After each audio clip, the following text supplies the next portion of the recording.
with liberty and justice for all.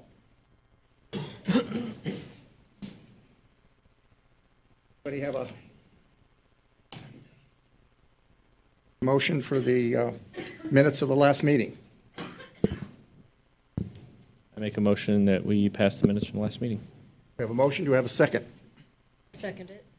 Any conversation? Courtney, can you call the roll? Van Laer, Aye.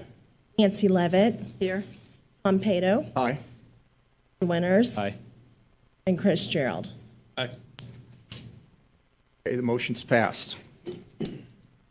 I have a section here for public comment, but we have one person that would like to comment, but we're gonna let her speak just right when Lisa talks about that piece of land.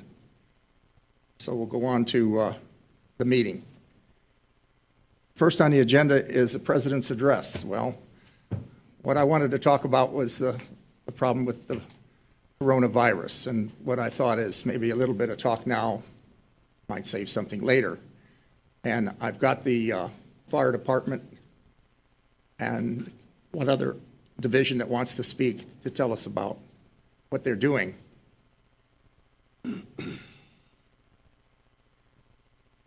I have Michael Alexander, the Fire Department CMS Division Chief. He'll talk on the coronavirus. Council, how are you? Good evening.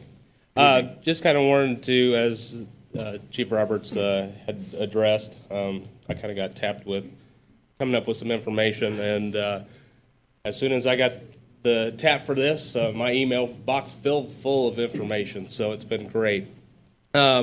So far, coronavirus is not in Indiana, has not been found there. It's actually very little in the United States currently. And with the tragedy down in Nashville, Tennessee with the tornado, there were more killed with that tornado than currently with the coronavirus so far. Obviously, we're early on in these stages. So far, those statistics will probably change as it progresses. The coronavirus and influenza are going to present almost identically, symptoms-wise for us. We've been in talk with, like I said, my email was filling up from the Department of Health, our medical directors, Dr. Jim Nossett and Dr. Jonathan Schmitz. Also been talking with Dr. Richardson, an infectious disease doctor. So email's been filling full. Currently, what we would be screening for, us as the fire department and coming into contact, same way with the hospitals, is we're looking at anybody that has traveled to Italy, Asia, or Iran in the last 2 weeks, and that they're experiencing any fever, cough, or any shortness of breath.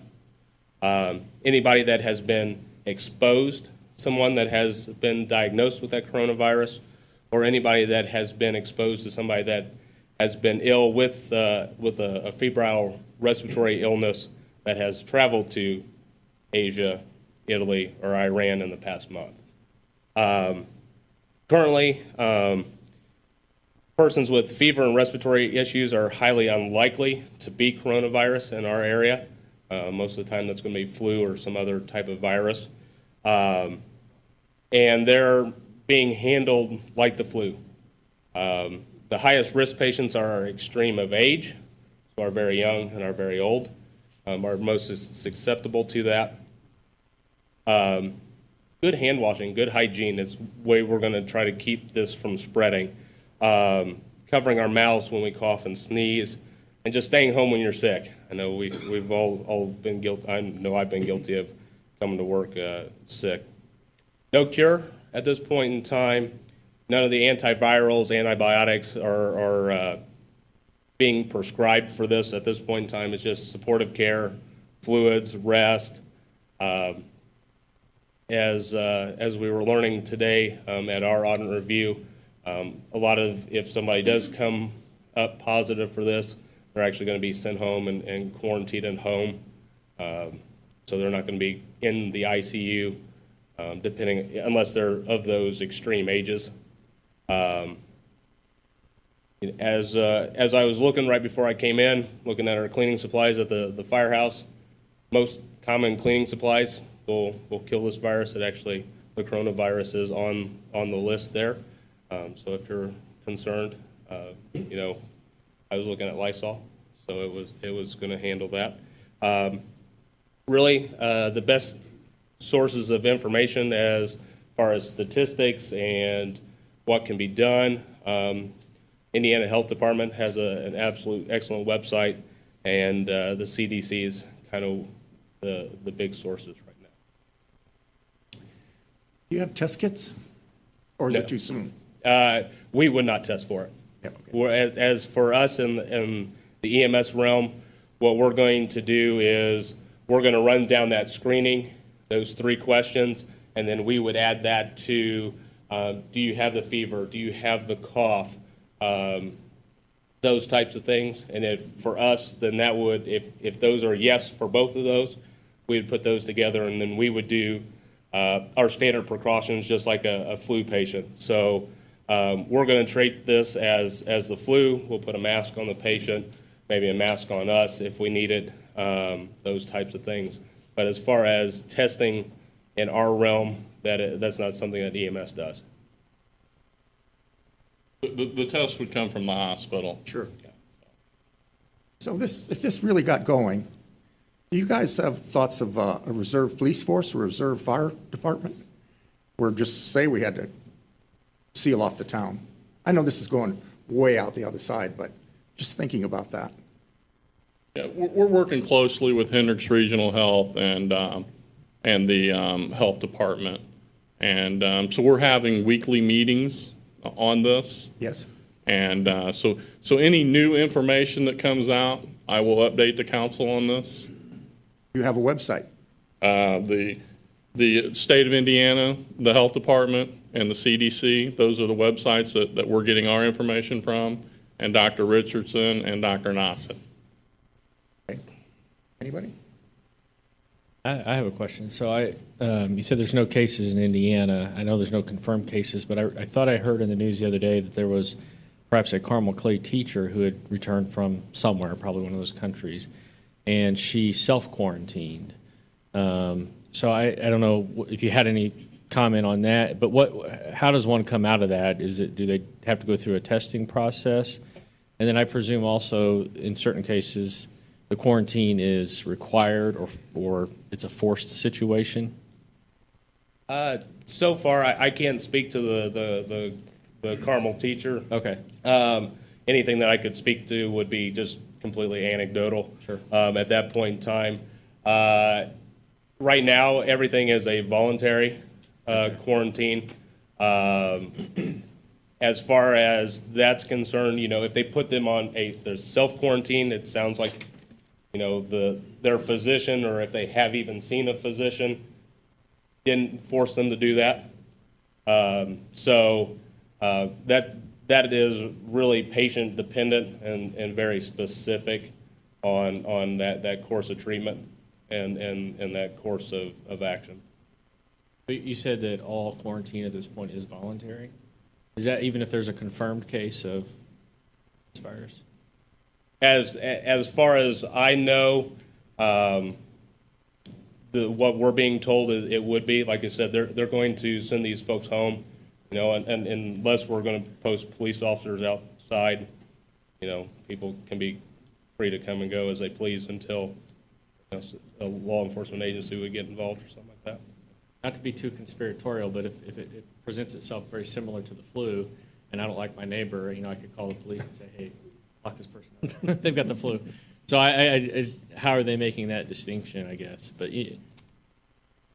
that's kind of... Yeah, that unfortunately, that's kind of beyond our measure there, and that gets lawyers and doctors and those types of things involved. So, yeah, if you called in on your neighbor, it's okay, they might be sick at this point in time. Sure.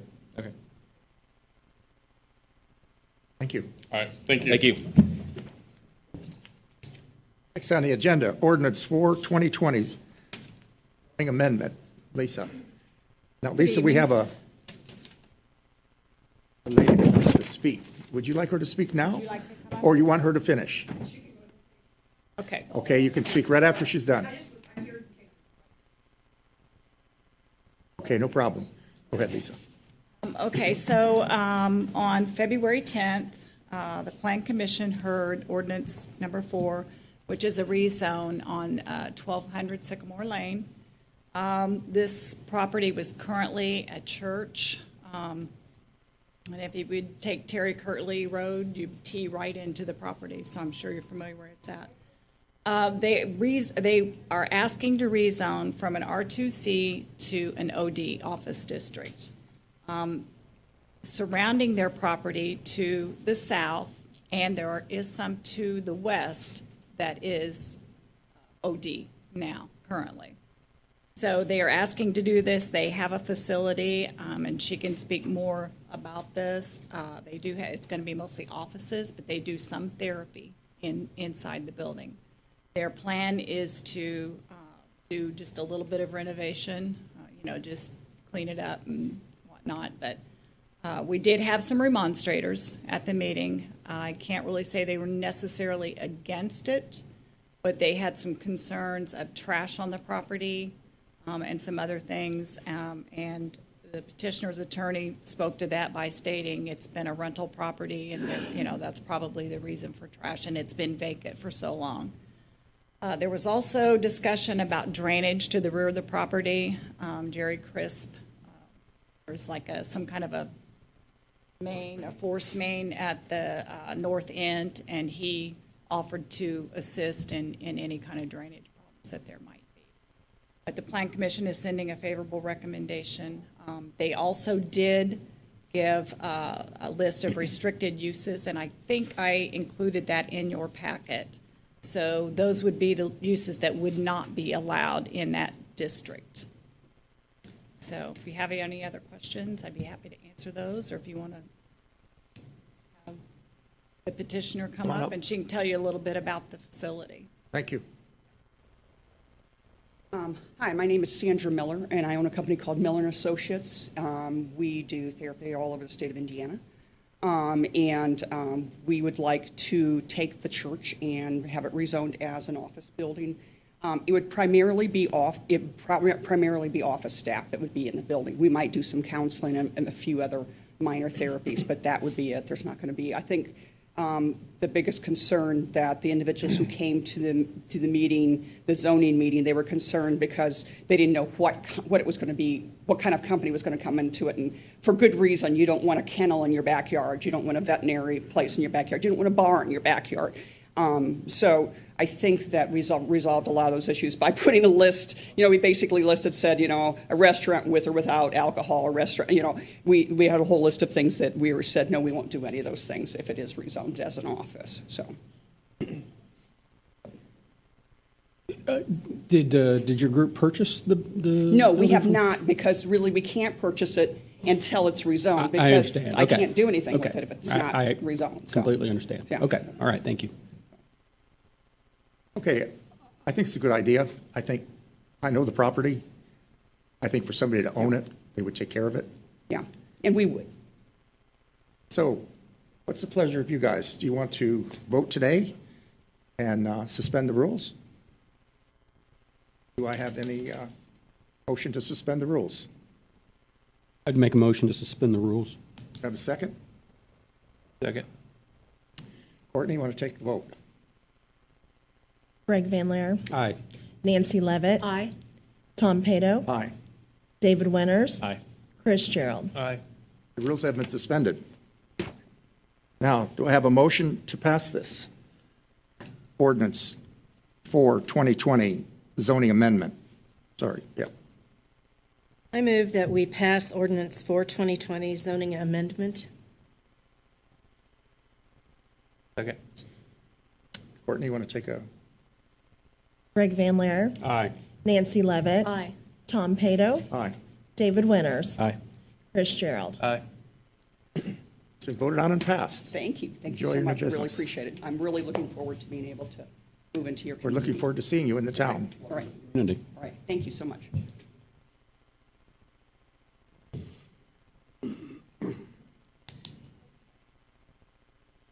So the next item is ordinance number 5. It is a text amendment to the subdivision control ordinance regarding the wastewater construction standards. And some of you may recall back in October, we did the same thing for water mains. So what this is doing is just amending that section, Section B of the subdivision control ordinance, to include additional and more up-to-date requirements. And Jerry is here to speak with you on that. It was heard by the Plan Commission. There was a public hearing, no remonstrators on February the 10th. Basically, it's been many years since that ordinance was updated. So I got with my colleagues in the field to get the most recent information, put it all together. Banning Engineering edited it all to make sure that it fit within the state of Indiana. And it's a good ordinance, a good update. It is roughly a third of the size of Indianapolis's, so it may look lengthy, but it's actually a good ordinance. It gives us permitting and make sure that we get good product installed when we have new subdivisions come to town. It's the feeling of the council. Do you want to suspend the,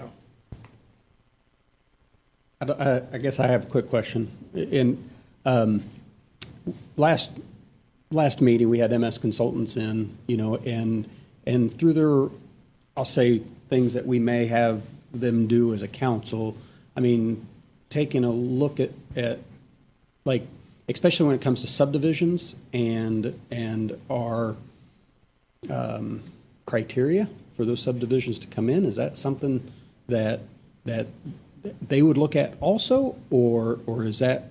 What's before you tonight are merely the construction standards for the wastewater. Is that correct? That is correct, and they won't have to look at that because we've already had an engineering firm Okay. put their stamp on it, Right. saying it's up to date.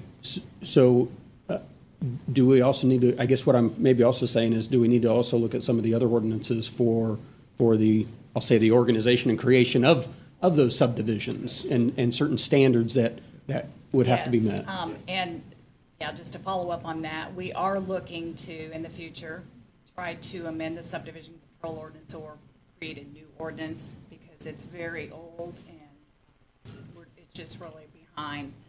And we would just incorporate those amendments for the wastewater and water into that new ordinance. There wouldn't be any need to change any of that. So water's already been completed? Water was And- done in Yes, sir. October. Okay, and then this would be wastewater? Okay, Right. Yes. all right.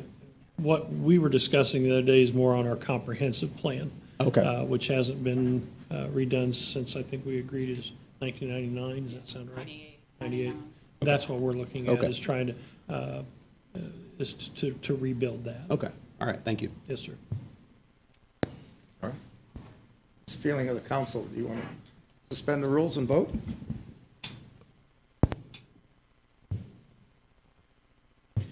I'd make a motion that we suspend the rules. Second. We have a motion and a second. Courtney, would you like to take the vote? Greg Van Laer, Aye. Nancy Levitt, Aye. Tom Pato, David Winters, Aye.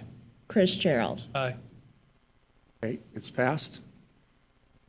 Do I have a motion to pass the ordinance? I'll make a motion to pass ordinance 5-2020, subdivision control ordinance for wastewater. I'll second it. We have a motion and a second. Courtney, can you take the, Greg Van Laer, Aye. Nancy Levitt, Aye. Tom Pato, aye. David Winters, Aye. Chris Gerald. Aye. Vote has been, the motion has been passed. Thank you. Thank you. Next on the agenda is road closure request. Jefferson Street on Sundays for farmers market.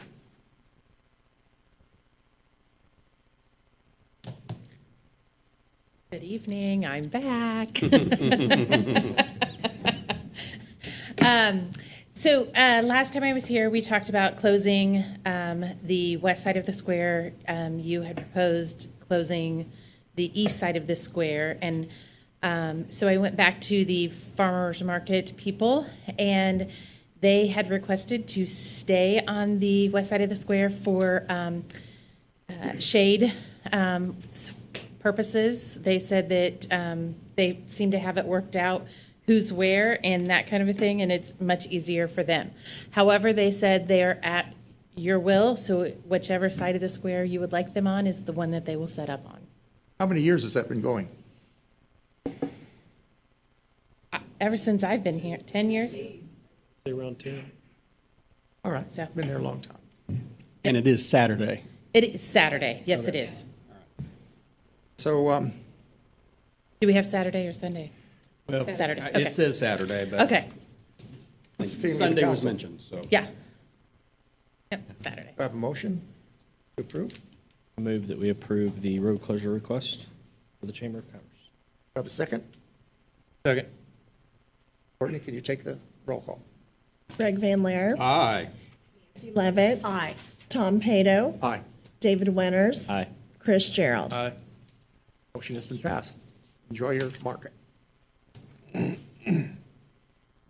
Ordinance 6, 2020, amendment to salary ordinance, police chief.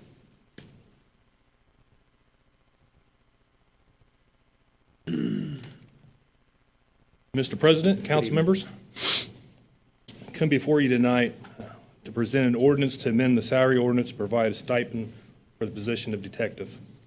Recently, we promoted one of our 2 detectives to assistant chief, so right now we just have the 1 detective. This is a specialty position and has a lot of extra responsibilities and special training they attend. What I'd like to do with this, since we promoted Mr. Allison to assistant chief, that freed up $2,600 in my budget. I'd like to take that money and then approximately $2,000 out of my part-time budget, transfer that money into what would be a stipend for the detective. So I come to that with a patrolman's pay plus $100 for each pay, so 26 pays for the year. It's just an incentive to be an investigator, be back in investigations. I asked the council for no additional funds. This is all funded within my budget. Any questions on that? I'm only one of 5, but I'd like to say something. Sure. We established the Police Merit Board, and I personally would like to push this on to the Police Merit Board. I don't know how the rest of the council feels, but any thoughts on that? And then it can come back to us if they approve it. I think our attorney's got something he'd like to talk to you about on that too, on the issue. Council President, we had looked into this issue when the chief put this on the agenda. And when you talk about the creation of a position itself, that really falls within the purview of the council because you're creating something within that affects the salary ordinance. You'll have to do an amendment to the salary ordinance, and that is your purview. The filling of those positions, the discipline that goes through with those positions, the rules that apply to those positions falls within the Merit Commission's purview. But when you talk about the actual creation of those line items and those different openings, that's a legislative fiscal body position. Now, you can ask for opinion from the Merit Commission. You can do however you want, but the actual action will have to be the action of the council to get this done. I have a question. Yeah. Is there a law or ordinance that we're only allowed to have 1 detective in Danville? Did we have a thing like that? Well, my guess is that when you look at your salary ordinances and things of that nature, you have 1 detective position within that salary ordinance. So that ordinance in and of itself would create a single position for a detective. So the amendment would be creating the 2 positions under that line item. And so the answer to your question is yes, because of the way the salary ordinance was written. That's why it has to come to you to change that. Okay. Another question. This pulls a gentleman off the highway? Yes, sir. Do we need another one? Could always use more people. Pardon? Could always use more people. So we're really talking about, at the end of the day, a whole nother salary. No, sir. I'm working within my budget, and I'm using my funds, so. No, I mean, if you move this gentleman off the street, put him in your office, Right. then there's a space on the street. So you need to pull somebody else in, fill that space, and we'd have to hire a person for that. We're going to have to hire 2 people come, when the merit board gets started, we're going to have to hire 2 people. We have to replace Mr. Rainey's position, and then Sergeant Everling will retire in July. We'll have to replace his position. But I have enough staff right now to currently staff the road, if that's what you're asking, without hiring somebody immediately. This won't create a new position, Mr. President. I think I see where you're going. Yeah, He's not creating a new position within his department. He's not creating an opening that would require us to go outside and fill, or he's not asking for a new body, basically, I guess, if I can say it that way. Am I saying it correctly? You're not asking for a new body. He's basically wanting to reallocate the current manpower he has. He's always ran with 2 detectives. One of them's been a corporal. The other's been a patrolman level officer, if I'm not mistaken. Just to give a little history behind the chief's request, what has occurred throughout history in departments all over, not just Danville, is people will go in and seek a position, whether it be investigations or whatever, to try and get rank. So, they go in and they become a detective. All of a sudden, they're at the sheriff's department, they would become a sergeant. Well, then, once a road opening came up, they'd ask for a lateral transfer almost immediately. And because the rank is permanent, then they get to go to that position as a sergeant. And these are two totally different job descriptions when you look at a road officer and a detective. But all of a sudden, now this person has a sergeant rank. So what Chief Hilton's trying to do is prevent that from occurring, is for someone to come into his investigations division, earn a rank of corporal, sergeant, whatever it is, and then transfer back out on the road and keep that rank. Basically, he's saying, if you want this stipend, you'll come in, you be a detective. This stipend is attached to that job description. But he's not asking for any new people. So if there's also a rank associated with investigations, then they keep the rank if they go to? In the past, they patrol? would, but that's what he's. Okay, all right. And you currently have a detective now? Yes, he's paid as a patrolman, the same as a road officer. Okay. So will this also, for lack of a better term, benefit him as well? Yes, this would be a stipend, so he would get an additional $100 each pay. So on a 26 pays, this year's 27 pays, so he would get an extra $2,700 to be in that specialty position, special training and the responsibilities that he has. And is this on top of the wage increases from the first of the year? Yes, Okay, because he's still making exactly what the road patrolman makes. okay. So Tom was saying we'd pull someone off the street. This individual, his day-to-day job duties will actually change with this as well? Yes, he'd be the second detective. We had 2 detectives up until we promoted Brent Allison to the assistant chief position. Brent Allison's currently filling in, trying to help out with investigations. And so we have a need we have that many investigations that we need these additional investigators? Correct. We've always had 2 detectives for years and years and years. There was times that we had a part-time person, it's almost like 2.5. And it goes in spurts. We'll have, today they had 3 child protective services reports that comes in. And you never know what that's going to turn into. And then the follow-up on all the cases that happen every day. And they also have other duties and stuff that they help out with. Like Nate Lean would be interested in the position. So he's my social media guru. So he would have more time to also help out doing some PR stuff for the town and for the department. So you said we've always had 2, and you're telling me also that we have a need for that second Correct. detective? Yes. Chief Rainey was here. I remember you guys were fighting for a second detective, and he Correct. wouldn't give it. Right.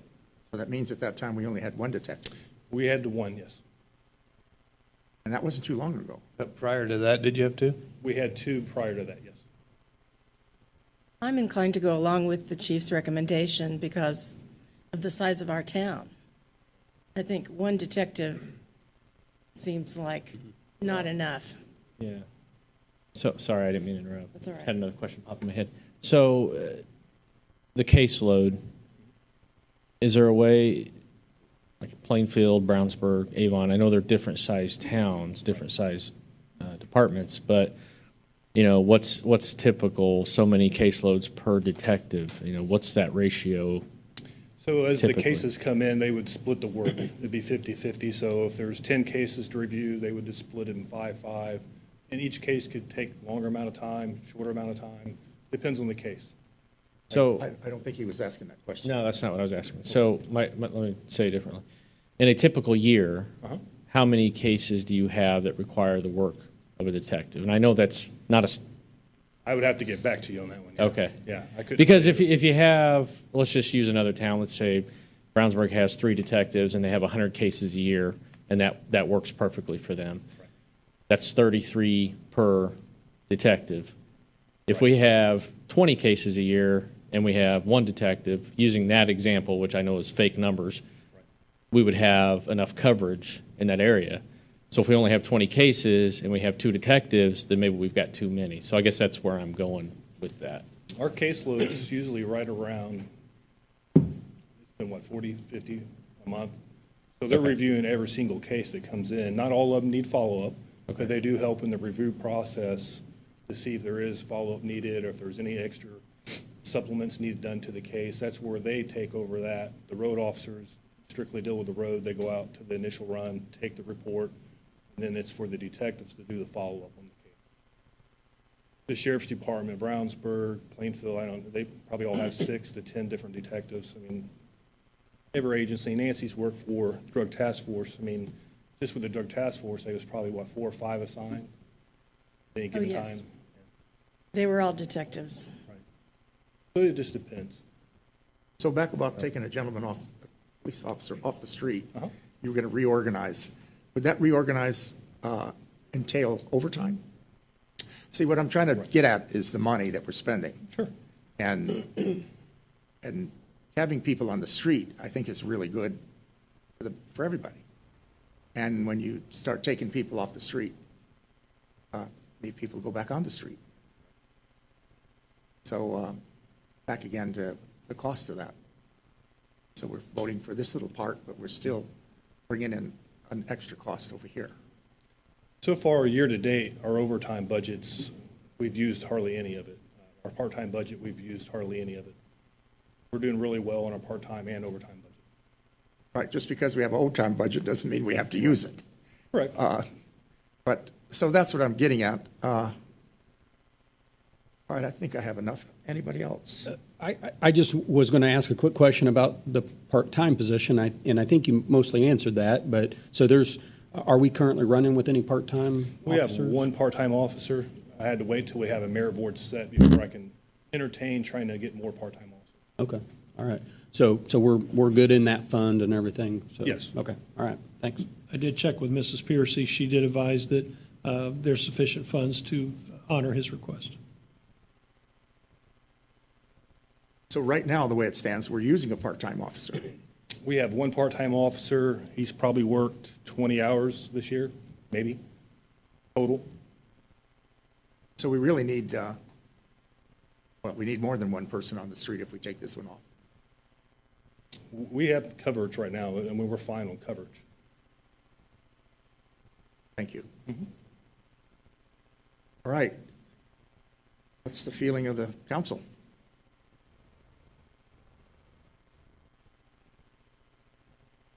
I'll make a motion to approve ordinance 6, 2020. You'll need to make a motion to suspend Oh, the rules first. I'm sorry, did I? Okay. Yeah, I you'll- move that we suspend the rules for this ordinance. We have a motion, do we have a second? Second. Courtney? Craig Van Laer. Aye. Nancy Levitt. Tom Pato. Aye. David Winters. Present. Chris Gerald. Aye. Okay. That's passed? No. No, it's not. No, so when you vote to suspend the rules, it has to be a unanimous vote in order to do that. And so because it's not a unanimous vote, then I'll change my vote. Aye. It's passed. What's the feeling of the council? I would like to make a motion to approve ordinance 6, 2020. I'll second it. Courtney? Craig Van Laer. Aye. Nancy Levitt. Aye. Tom Pato. Aye. David Winters. Present. Chris Gerald. Aye. Passed? Thank you, Mr. President. Has to pass by 2/3. Okay, motion has been passed. Thank Thank you, you. Chief. All right, next one is One Choice contract.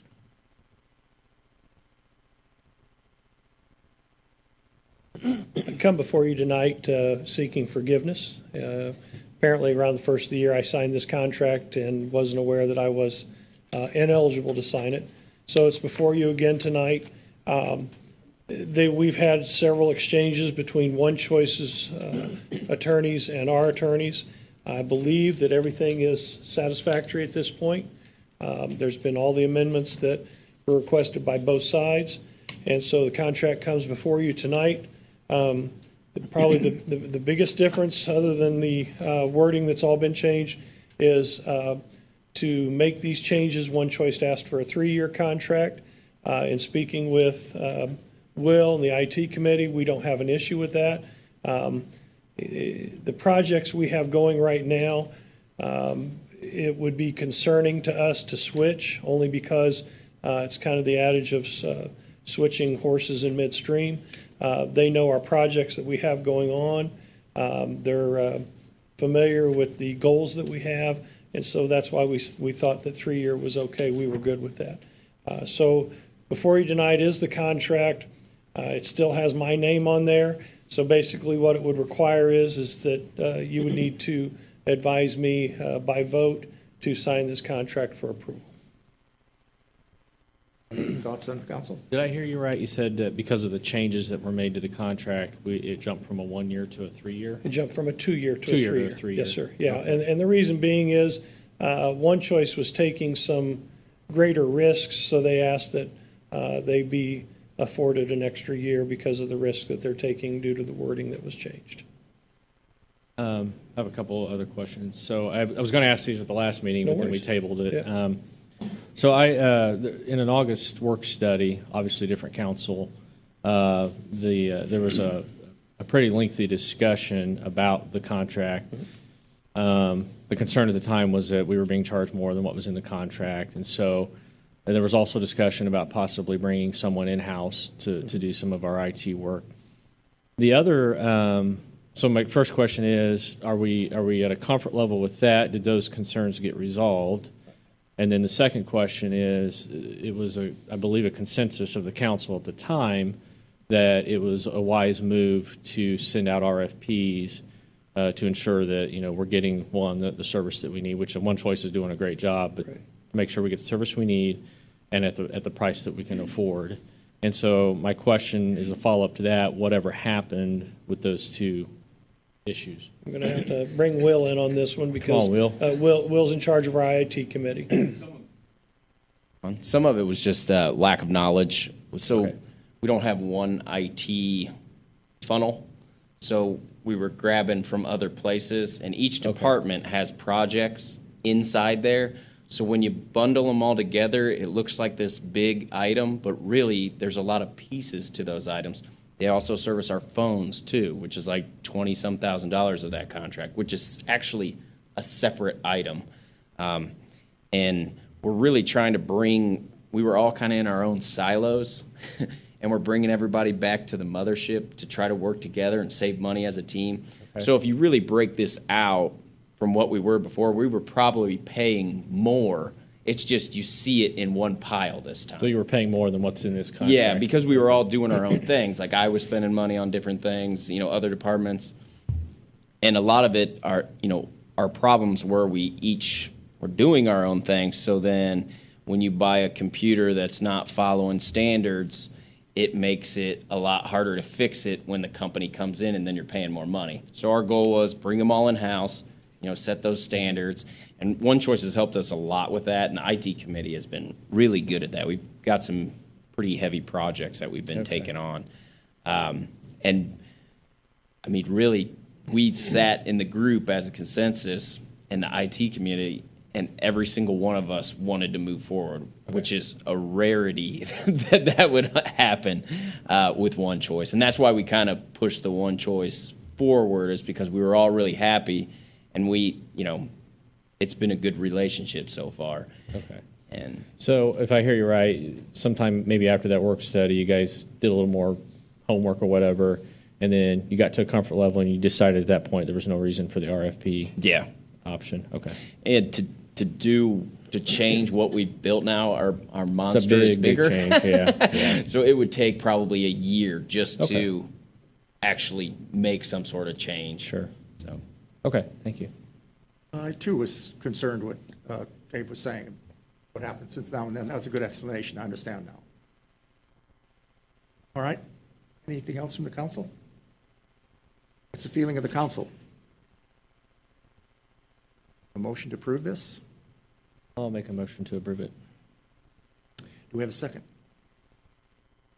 I'll second the motion. Motion and a second. Courtney? Greg Van Leer, Aye. Nancy Levitt, Aye. Tom Pato, Aye. David Winters. Aye. Chris Gerald. Aye. Thank you. It's passed. Thank you very much. So we have a board appointment for the park board. Yes, sir. At the last meeting, I had advised you that we had no Democrats file for the position on Park Board. Therefore, by statute, we could open up to a Republican. We had one Republican that had shown interest in Park Board when we opened it up the first time. It was David Glover. And before we were going to appoint him, our attorney wanted to do some checking to make sure he was eligible because he's also assigned to the Redevelopment Commission. Even though it's an unpaid board, there are some ramifications involved in that. So I'll turn it over to our attorney. Yeah, so we looked through that, there's specific language that allows a redevelopment commission member, if they serve in another capacity that is considered a lucrative position, to also serve on the redevelopment commission. However, they cannot be compensated on the redevelopment commission. So there's a specific allowance for that procedure, which applies here. Usually when you talk about multiple lucrative positions, it's just not allowed, but you have that exception in this. And since the redevelopment commission position is not a paid position, it would be it would be legal to move forward that way. Okay, thank you. Mark, we since then have found a Democrat. No. Sue Rampart? She's on Plan Commission. You assigned her to Plan Commission. Okay, so Yeah. So that we still have no Democrat that has requested to serve on the Park Board. She had requested to serve either one, and the council put her on Plan Commission. so we're down to Dave, Yes, sir. and that's my choice. That is your choice. I pick Dave. Sir. Easy enough. Okay, You'll still need, I think, they still need to vote on his appointment. Is that correct, or no?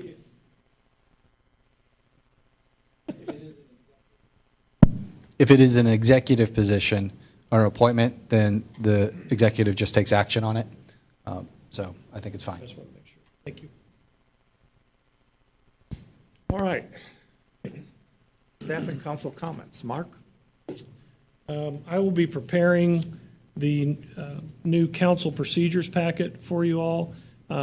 Since we changed meeting dates, the procedure packet needs to be changed to reflect those. So I believe I gave you all copies probably the first of the year of our procedures. So I just want to make sure I get those updated. I'll run them by legal first, and then hopefully I'll have those for you by the 18th, and it'll reflect the new dates that we meet. Right.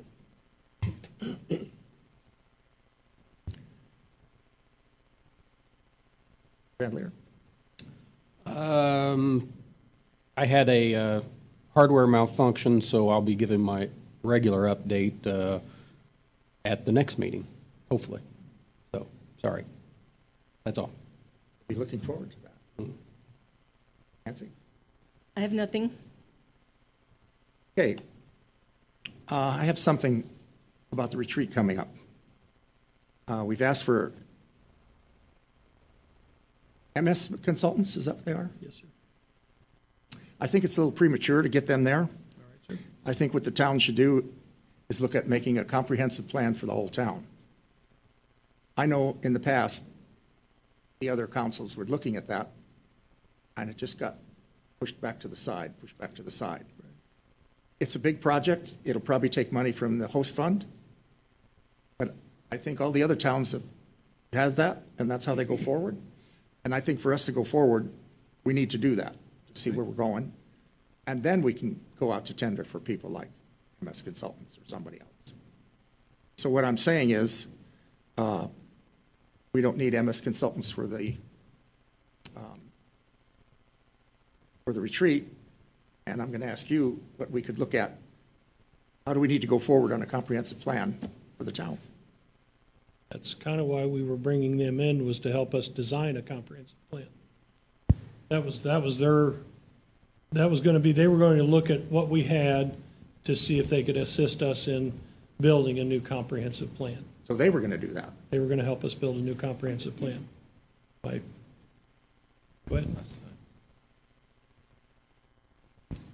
My memory may not serve me correctly, but I think what he said is they would be here to assist us if there are to tell us where there are areas that may need to be tweaked and changed.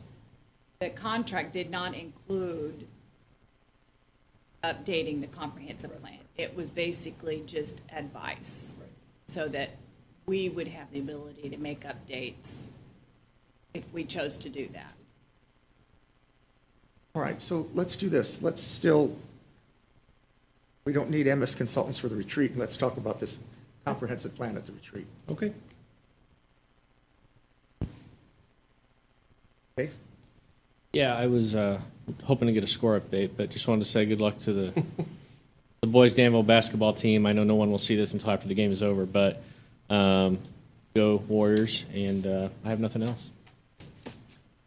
I heard a story today at lunch about somebody wearing a Danville Fire Department T-shirt that's providing assistance, medical assistance on an airplane on their flight back from Florida. So, Rob, thanks for doing what you do.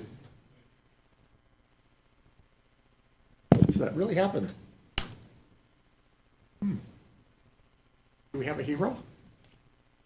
Is it Rob? We don't need to have. The hero wears a Danville firefighter shirt. Not a Providing cape. the assistance. He wasn't the one being assisted. We need to have a ceremony for a hero's badge?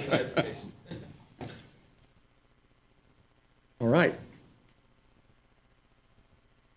That's it. I have a motion to close the meeting. Oh, claim dockets, yes. Move to approve the claim docket. Second. We have a motion and a second. Courtney? Greg Van Laer. Aye. Nancy Levitt. Aye. Tom Pato. Aye. David Winters. Aye. Chris Gerald. Aye. Make a motion to adjourn. Second. Take a roll. Greg Van Laer. Aye. Nancy Levitt. Aye. Tom Pato. Aye. David Winters. Aye. Chris Gerald. Aye. Meeting's closed. Thank you very much for coming. Wash your hands.